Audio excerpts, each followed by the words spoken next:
Everything rises and falls on leadership. The ability to lead well is fueled by living your cause and purpose. This podcast will equip you with the tools to do just that. Live and lead with cause and purpose.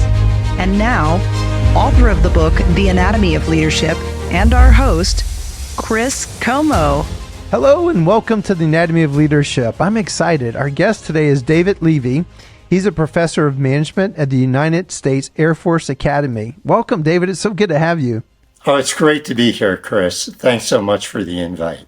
Yeah, I'm so excited. Then Court Kastner, our mutual friend, is who connected us, and I'm so thankful to Court. Well, I'm going to read from your bio here, Dave. So Dave Levy is a professor of management, like I said, United States Air Force Academy. He's been teaching courses on leadership, power, organization development, and change since his arrival in 2002. He is a graduate of the United States Air Force Academy. He served as security forces officer on active duty. After leaving the military, he worked as an organizational change consultant for Grant Thornton and KPMG. I kind of forgot that was our mutual. I'm a KPMG guy too. Oh. And so Dr.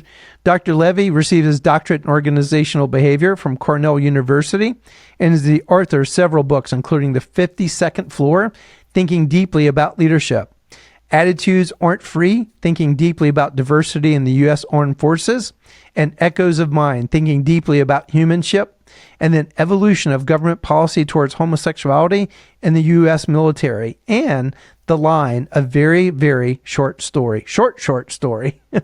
So, Dave, again, it's so good to have you. What did I leave out that you want our audience to know about you? So probably it's the unique situation I'm in at the Air Force Academy. So there's lots and lots of college professors out there, but there aren't too many military academies where we're very, very purposeful and deliberate about the mission we have about developing leaders of character. But, even more so than that, it's the idea that I get to actually teach and work with our cadets in an environment that's actually a leadership laboratory. So they're actually practicing leadership in real time over their 47-month stay at the Air Force Academy before commissioning. So it offers us a unique opportunity to kind of co-create things with our cadets that we think would be relevant elsewhere. Oh, man. The first time I talked to you, I just felt like there were so many synergies. But like we talk quite often, we get to work with, I'm the CEO of Tilias Collaborative Network. It's a co-op of community-based nonprofit hospices. Quite often we talk about it is a learning laboratory, which is so beautiful and just kind of approaching things in the learning mode on a day-to-day basis. Well, whenever we first met, I told you, so I'm using my book as like a framework. The book is The Anatomy of Leadership. I'm trained as an accountant. That's why I worked for KPMG. So, us accountants, we try to make order out of things. And so if you Google the word leadership, you get over 6 billion hits. And so this is my offering to the world, this is a meta framework. And I knew it'd be maybe 10 miles wide and only 2 inches deep. And so we started in January of 24. We've cycled through all the concepts of the chapters. And the cool thing is now I'm not beholden to the chapters. And I've been thinking about just incredible thought leaders like yourself. And I know there's so many different directions that you and I can go. And so before we jump into the concepts of leadership, I was sharing with you as we were doing show prep, I've been getting more and more excited about this show because I've been doing two things. The Masters of Air series, which is on Apple TV. If our listeners have never seen it, it's like Band of Brothers. And of course, this was before there was the Air Force because it's during World War II. But it's so amazing. I've enjoyed it actually watching it with my sons. We kind of sit down each night and we watch an episode. And then during that, one of my sons gave me Malcolm Gladwell's book, Christmas Time, The Bomber Mafia. And it goes through the history of, like, we all take the Air Force for granted and just the strategy of having an Air Force and how that came out of World War II. And I was mentioning to you, Dave, that in the book, Gladwell talked about even the chapel of the Air Force Academy was so different in its design. And you started telling me about, I didn't know about this, that even the Academy itself has some just innovation in architectural design that sounds like it's going back to the cause and purpose. Can you talk about that a little bit before we jump into leadership? Yeah, yeah, absolutely, Chris. There's a book called Modernism at Mid-Century, and it talks about this was in the late 40s when they were looking, after, World War II, when they stood up the Air Force in 1947, they wanted to create an Air Force Academy, just like there's Annapolis for the Navy and West Point for the Army. And so they had generals meeting with the architects to design it. And they wanted something that really represented the Air Force, which is based on technology and was very future, looking. And so they created all kinds of these things built in. Like, for example, there's 6 floors at the Air Force Academy in the dorms where the cadets live. And if you ask a cadet who lives on the second floor, they say, well, no one. It's like, well, why not? Right? And it's because we're elevated. We're not on the ground, we're in the air. So little things like that, where there's plenty of room, they put offices and things on the first floor, but no one sleeps there because the cadets are elevated. Another thing, just, I'll share one more story. If you were ever to visit and go for a tour of the facility, you start noticing things, right? And they're mostly unconscious, but when you start asking questions, it starts arising. So a typical college campus, we have Colorado College, locally, and University of Colorado, Colorado Springs. You walk around campus, there's lots of meandering pathways, lots of ways to get there, and you're walking through nice gardens and things. But when you look at the academy, it's all right angles. And so it's hard to get almost anywhere. When I was a cadet, I used to live in the far end of the dormitory, and I had to do this big rectangle, go all the way across one way, and then make a left and go all the way the other to our dining facility. And you ask the question, it's like, wait, why isn't there a diagonal? And the response that the engineers and the generals built in is, yeah, cadets don't cut corners. Right. So it sinks into our unconscious.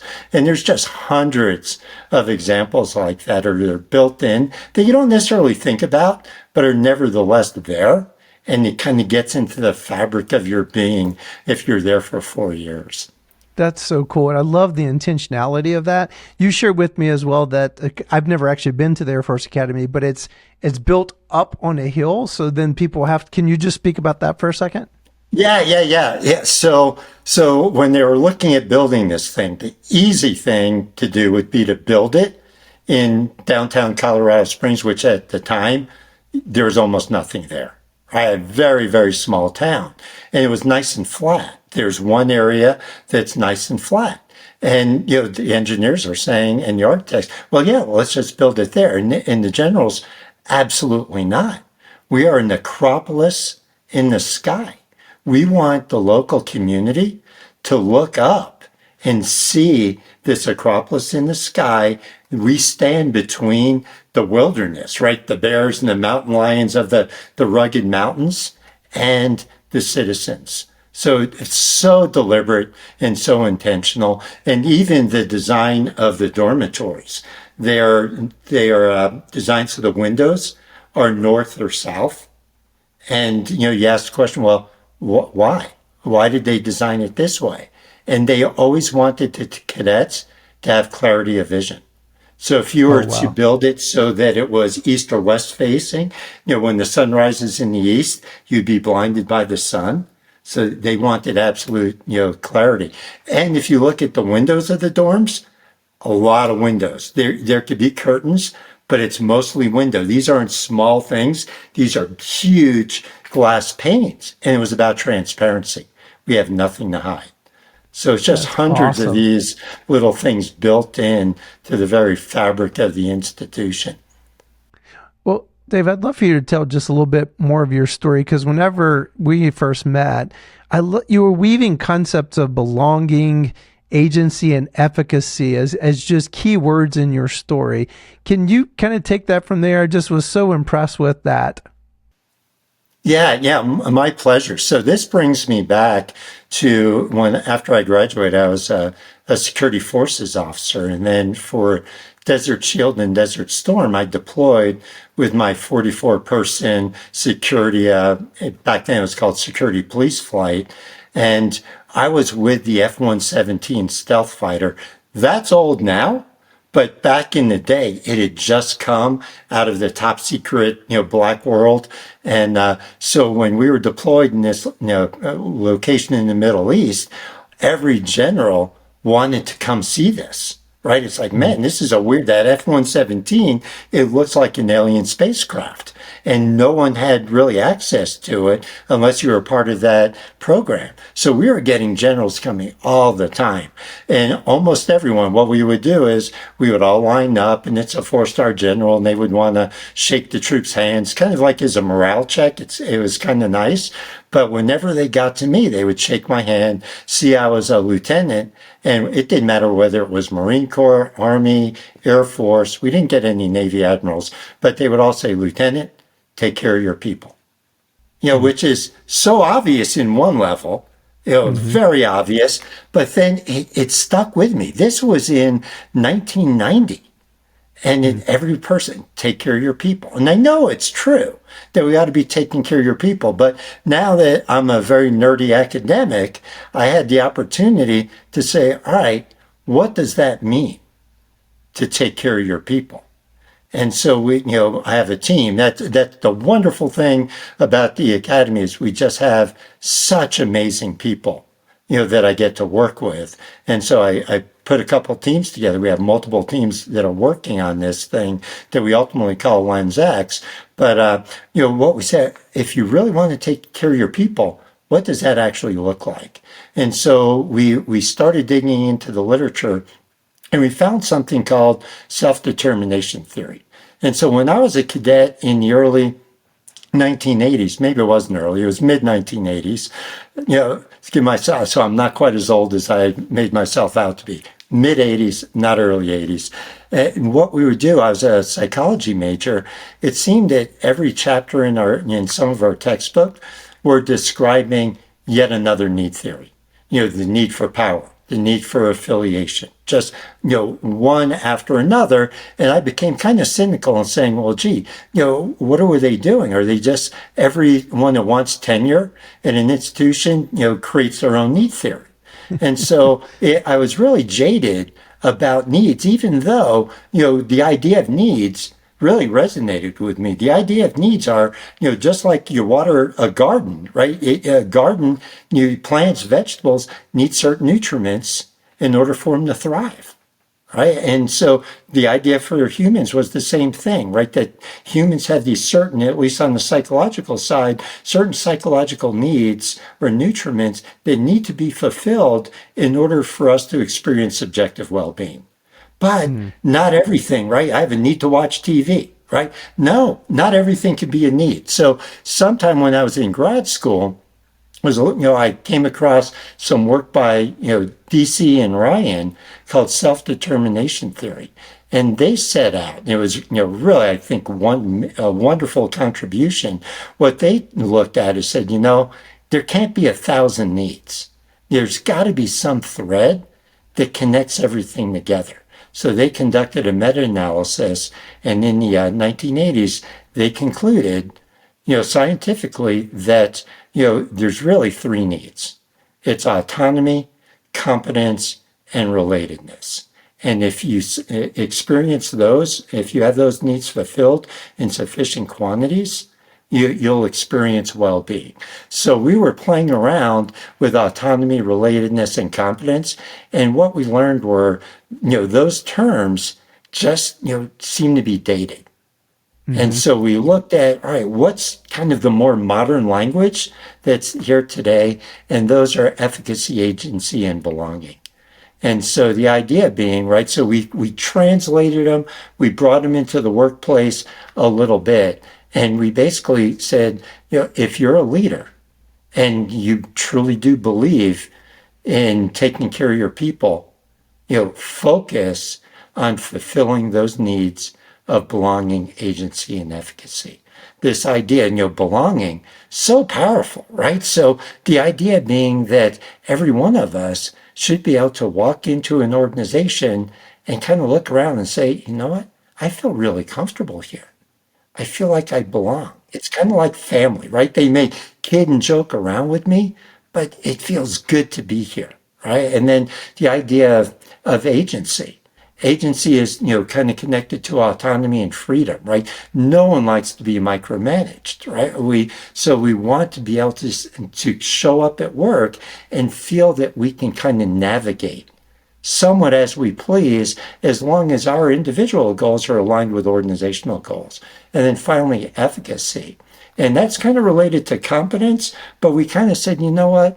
That doesn't really play out well in organizations, because I could be the best trained employee on the planet, and just be able to have the knowledge and skills to do my job. But if I have a toxic leader, and every time this person walks by my cubicle, I start sweating and I have a panic attack, right? The competency isn't enough. The efficacy adds that component. Yet in this context, I could actually do what I need to do. So we try to whittle it down and say, look, on any given day, if you want to take care of your people, you need to tend the garden of belonging, agency, and efficacy. Now, there's other components, but I can pause there and then make sure I go into the other components of what we're calling our Lens X model, if you want to go there. Yeah, and it's say it one more time. It's your one's X? Lens, lens, it's a lens through which we see the world. So it's called Lens X, and it's because it looks like an X. Gotcha. And okay, so, we'll go there. Do you want me to go there? Now, in a second, I want to just back up just real quick on belonging, agency, and efficacy. And so you were using that example just now, efficacy. I want you to explain it just a little bit more. And so I was trained, as I shared with you, by Dr. Lee Thayer. He happened to be Stephen Covey's mentor. One of his great books was The Competent Organization. So high on competence. But it feels like there's another angle or another principle you're weaving into there by using the word efficacy. Yeah, so competence is critical, right? That was DC and Ryan's original a need that they found, that we all have this need to be competent.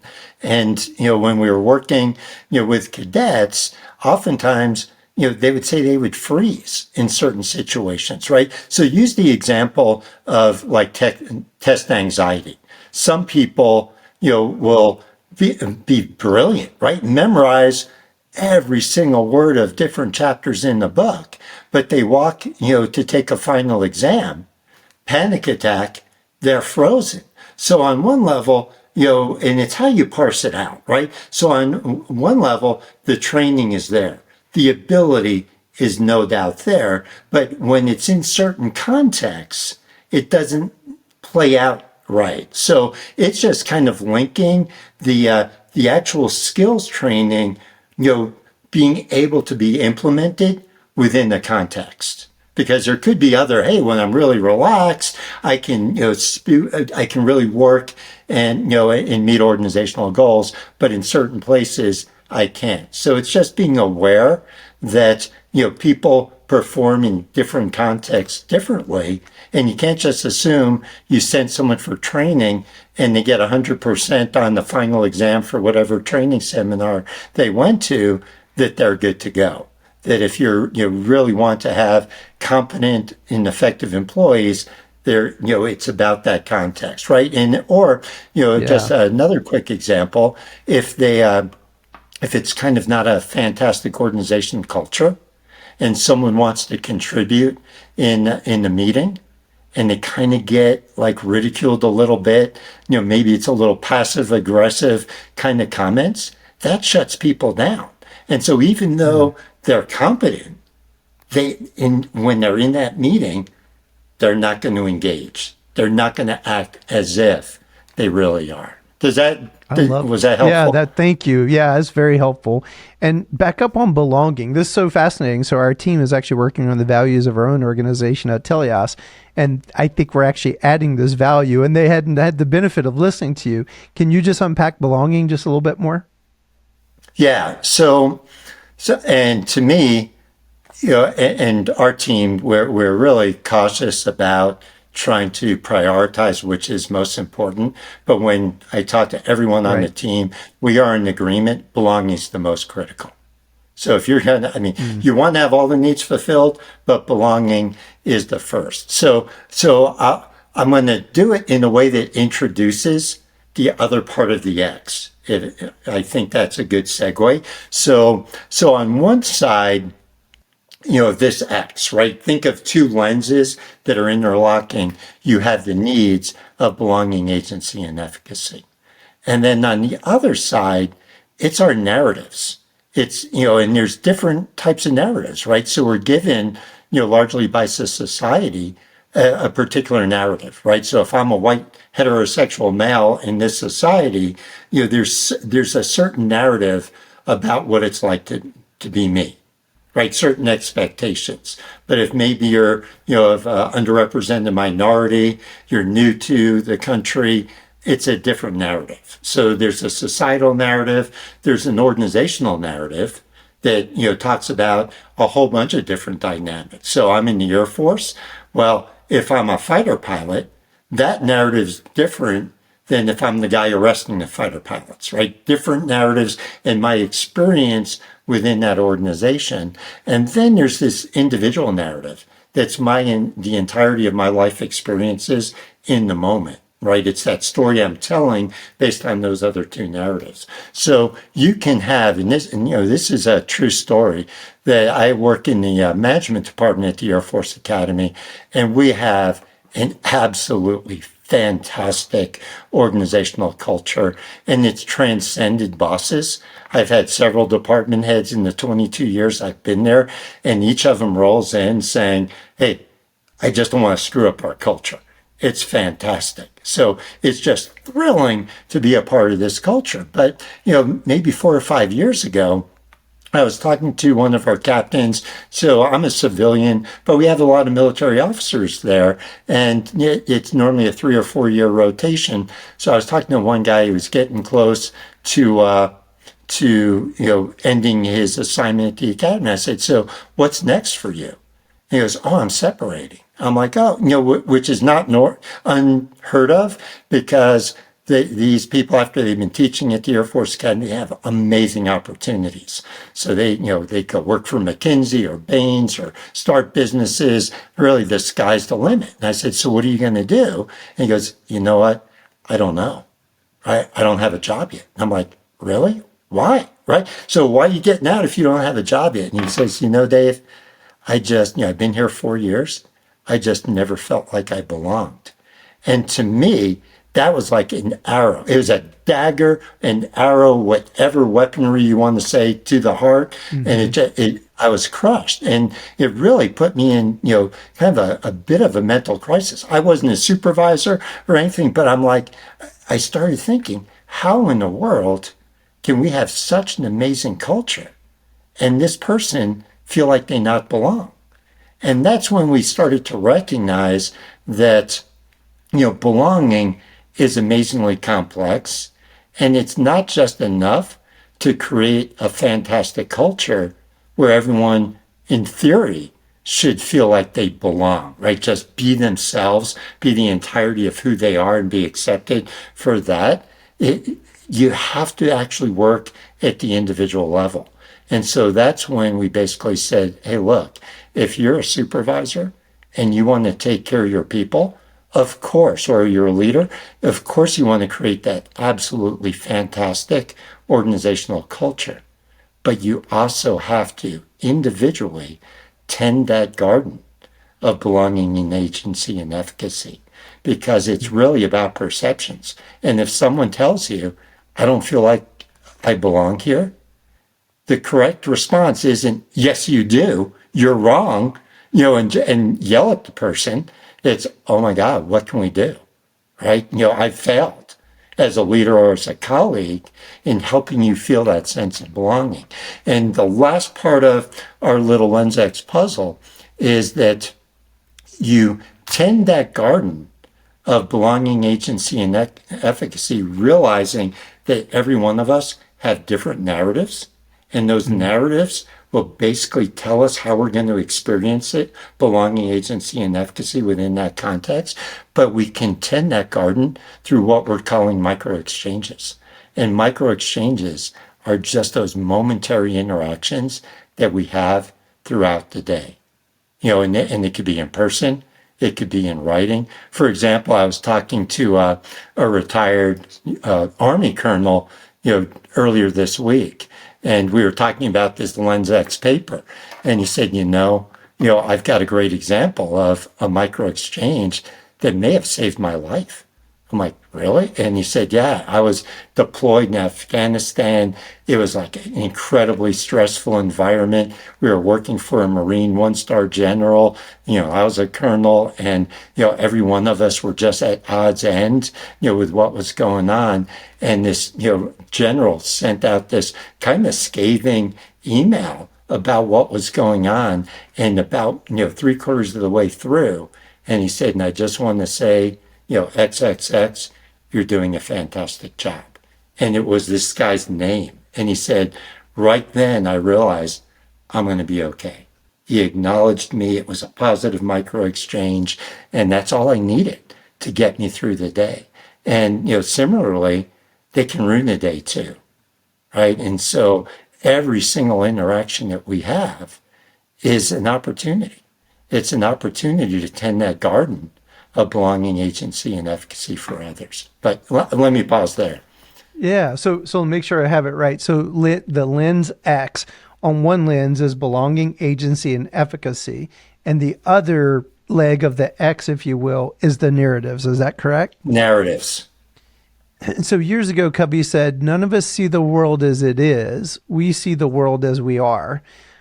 In fact, I still have the first edition Stephen Covey newsletter, and he had a picture of a human being with a window strapped to their forehead. And basically the gist of the article is every one of us has this window, and on that window, there's certain things innate to who we are, our DNA, our temperament. There's lots of temperament, personality assessment tools. But then the last part is our life experience, and those things color our window.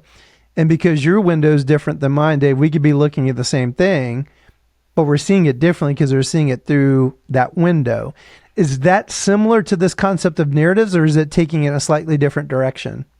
Yeah, so very similar, but I would offer that what we're getting at is this window. These narratives really are the story that we tell ourselves.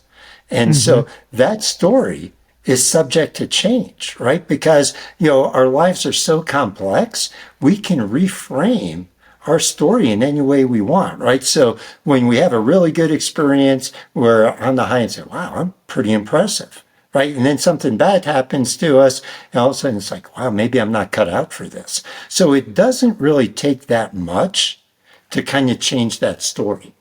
And so just these simple, and we're offering that not much are these simple exchanges that we have every single day. That kid that's, comes in and they're not experiencing belonging, and you just kind of walk into their office, you've walked by it 100 times, and say, hey man, I've just been super busy. I see you here working your butt off every day. How you doing? Really, how you doing? Just a few interactions like that can make a world of difference to that narrative. So I mean, we have to acknowledge that there's like a societal narrative. We acknowledge that there's a big organizational narrative, and that we have this individual narrative of our life experience it. But we basically just use that as the idea that, hey, all of us are very unique and different. And so I should never assume that anyone is seeing the world or shares the narrative that I have. And that makes it my responsibility to meet each person where they are. And I don't need to dig in. Tell me about your societal narrative, right? It's just out there. It's just a given that these narratives are different. And once we accept that they're different, then we can tend that garden. It doesn't work when we do that golden rule, treat everyone the way you want to be treated. No, we got to treat people the way they want to be treated. And you have to do some work to figure out what that actually looks like. You keep using the metaphor of tend your garden. And it's interesting. I often say a culture is like a garden. And we've had gardens in the past. I'm not a great gardener. And especially right now, we're getting a lot of rain in North Carolina. And you go, well, I'll get to those weeds next week. Well, and the next week, the weeds are all over. You have to tend that garden proactively, consistently. So tell me more, like, why do you use the metaphor tend the garden?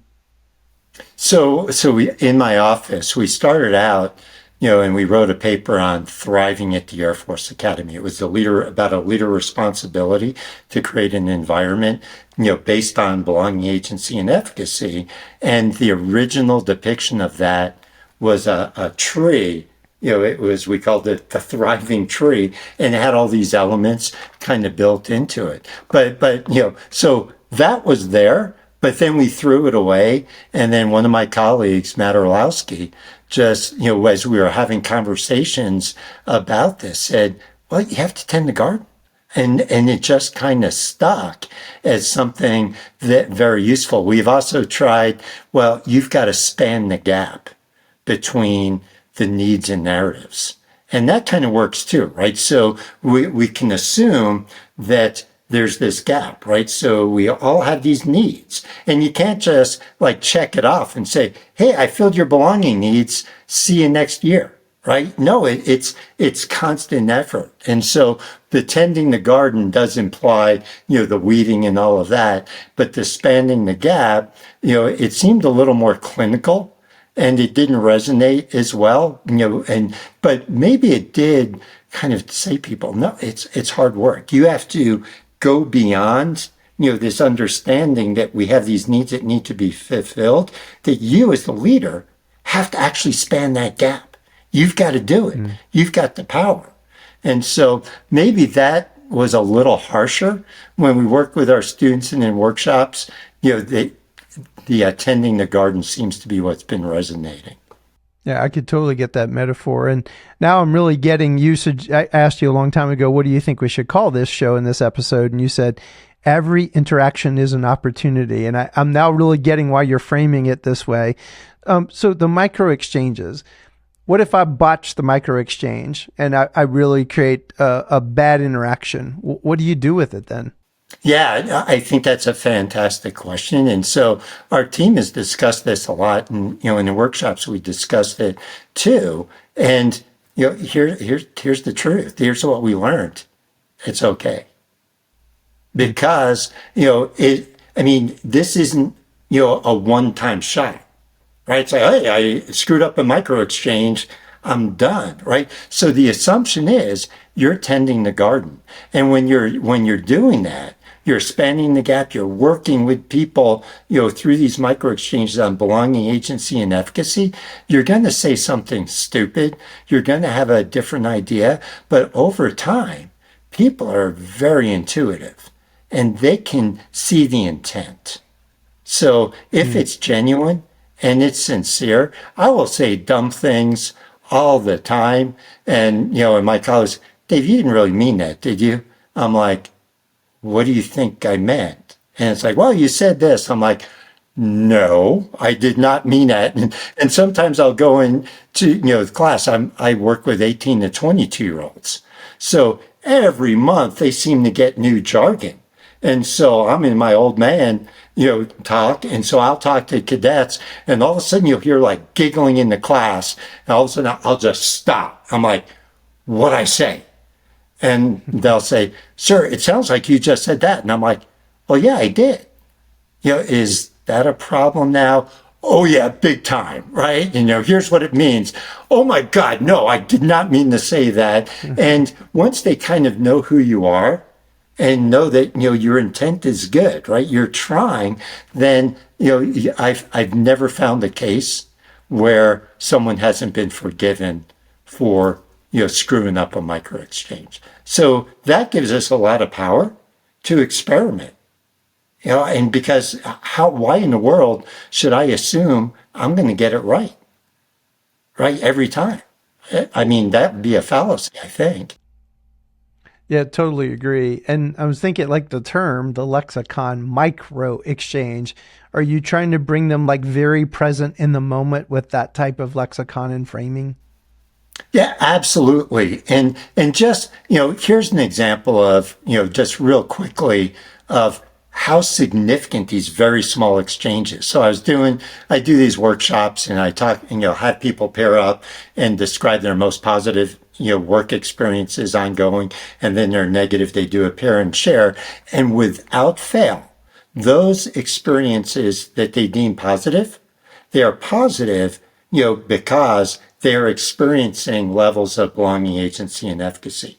And those negative ones, they're negative because they're not. And they have tons of examples. And then we have fun. It's like, hey, name a positive micro exchange you've seen, name a negative one. And this one happened probably a month ago. I was in with an NCO and he decided to share a negative micro exchange that he had with an officer maybe 5 or 6 years ago. And he said he was at a deployed location and they were working their butts off. They were undermanned at this deployed location. This, young NCO is working on something.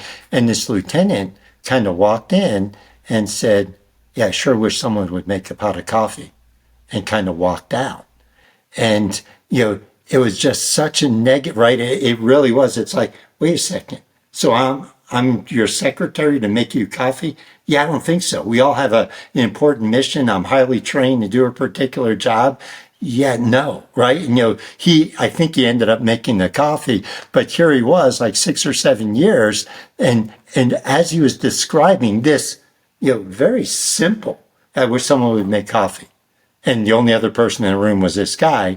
And he said, I said, so this still pisses you off 6, 7 years later? He goes, I think about it all the time. It just infuriates me. So very, very small things, bring you into that moment and can have a tremendous impact. So in the framing we were talking about earlier about when I was using the Stephen Covey analogy, you can change what's on that window, right? The interpretation of those narratives, you can rewrite your interpretation of the story. Give a quick, one of our prior guests, Bruce Peters, he works in the Rochester area, is very big in leadership. He takes people through a really interesting exercise, and I've used it now in some of the training I do, is you put this timeline, and at the top of the timeline, some high points in your life, and the bottom, the lower points of your life. And I'm being very brief with this, but then have them kind of go back, and it'd be a really great exercise kind of out of that exercise to go back in those low points and just ask yourself, how has your interpretation of that story impacted your life, and how might you rewrite that story going forward? And I've actually done that personally. It is very powerful. And you start to realize that that past window had some things maybe that weren't as efficacious, and then reinterpreting. So I'm curious would you clean that up and say any of that differently in your studies, in your work? Does that resonate? So it's almost like, how do you get my new paper? So I have a team now it's actually crazy that you said what you just did, because, and we just, shared a draft yesterday, but we have a lot of work to do. But what we were realizing is we talked about micro exchanges, but now we've basically assembled, I think there's 11 of them or so. We're calling them micro tools. And so, like, for example, one of the tools, micro framing, another one, micro identity. So something happens, right? And we frame it in a particular way, right? Regardless of what happens, we can be more deliberate and conscious about how we're going to frame that experience. So someone goes in and, a project doesn't go well, but man, one way of looking at it is, yeah, that was failure. I'm really bad. And the other way of looking at it is, yeah, I was chosen for this project. No one else wanted it. It was almost an impossibility, but man, give me that project again. And now I know what to do. Right? So we can frame things in almost any way. So as a coach or a leader, and, so we're looking at this through two lenses. On the one hand, as a leader or supervisor, you can actually help another person frame, use these micro tools, right? You can use these tools on someone else, but you could also use them on yourself. So when you're having a really, really bad day, we have this chart of 11, micro tools. Pick one of these tools and play with it and see it. You're kind of like spinning, right? It's, the political spinning that constantly goes on, but it's very real because our complexity is so overwhelming. We just create these little heuristics, and a lot of these heuristics become our story, and it's 100% open for modification. They're malleable stories, and we can help others weave their own stories better, and we can each weave our own story in a way. And so again, let me close the circle, close it to such that, the intent of the micro tools is to help us experience deeper levels of belonging, agency, and efficacy fulfillment, because that's what leads to subjective well-being, just to feel good about being a human. And to me, that's what drives me. I want everyone to feel good about being alive. And we do that when these needs are being fulfilled. Here's my last question, Dave. I'm sitting there reflecting, going, this lexicon of belonging, agency, efficacy, and then the way you're describing it makes so much sense, especially in the realm of healthcare. But then I'm sitting there going, this guy teaches at the U.S. Air Force Academy. Where are things like discipline and necessity? So Dr. Thayer, my mentor, would say, like, necessity is the mother of invention. And well, I don't want to go do that PT drill right now. No, if you want to graduate, you're going to go do that PT drill. So I'm just curious, where does discipline and necessity kind of fit into this? We need a whole lot more in healthcare, what you're describing. I would think in the military aspect, you'd have a whole lot more kind of discipline necessity. So there's a lot of discipline, there's a lot of necessity, but every one of us is a human being. We all have these same needs. So we have an all volunteer force, and they're being asked to put their lives in harm's way. And so can you imagine how much power there is for re-upping is, to extend or re-enlist? If people don't feel like they belong, they're likely not going to re-enlist. So I think of this as a national security imperative to help every single person that's in the military to meet these needs. Now, we still have the UCM, Universal Code of Military Justice. We have tons of rules, right? Lots of orders. People are going to carry those orders out. But you can while you're carrying them out, you can do it through a compliance mindset and just do what you're told. Or you can do it when you're feeling like, man, I'm being all I can, truly living that Army adage, be all you can be. And I don't think you can be all you can be if these needs aren't being fulfilled. But, also, before we started, I was talking about my daughter, about to be married.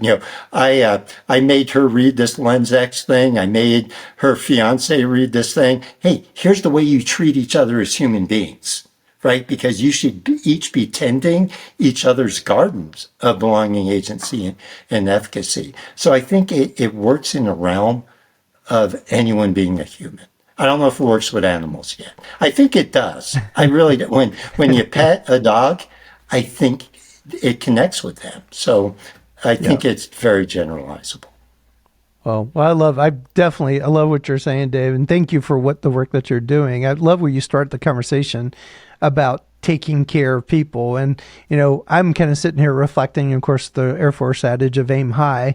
And I think that's still their kind of motto, right? And thinking back through that history and just how innovative, we could probably do a whole nother show of the advent of technology and what the Air Force is doing.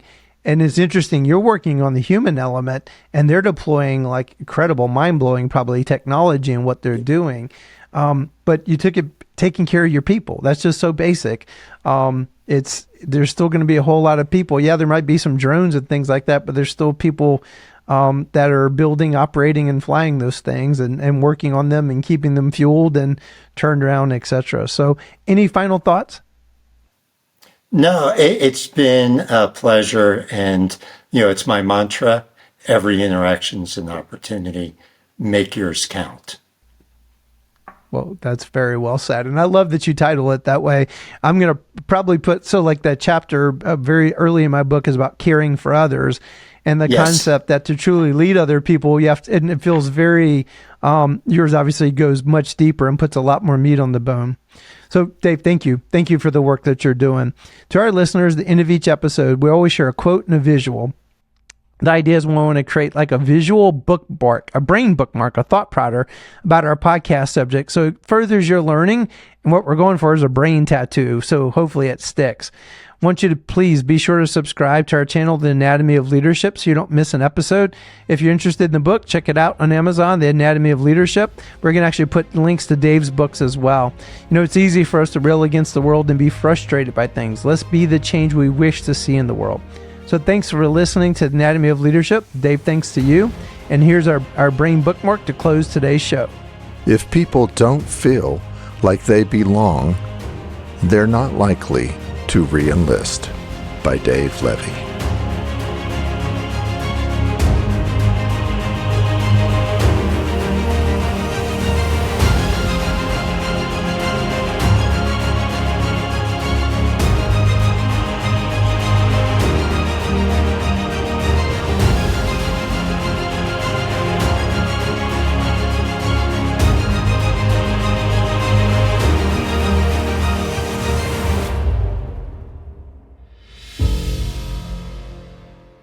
Thank you to our Anatomy of Leadership sponsor, Delta Care RX. Delta Care RX is also the title sponsor for our April and November 2024 Leadership Immersion courses. Delta Care RX is primarily known as a national hospice PBM and prescription mail order company. Delta Care RX is a premier vendor of TCN and provides not only pharmaceutical care, but also niche software innovations that save their customers time, stress, and money. Thank you, Delta Care RX, for all the great work that you do in end-of-life and serious illness care.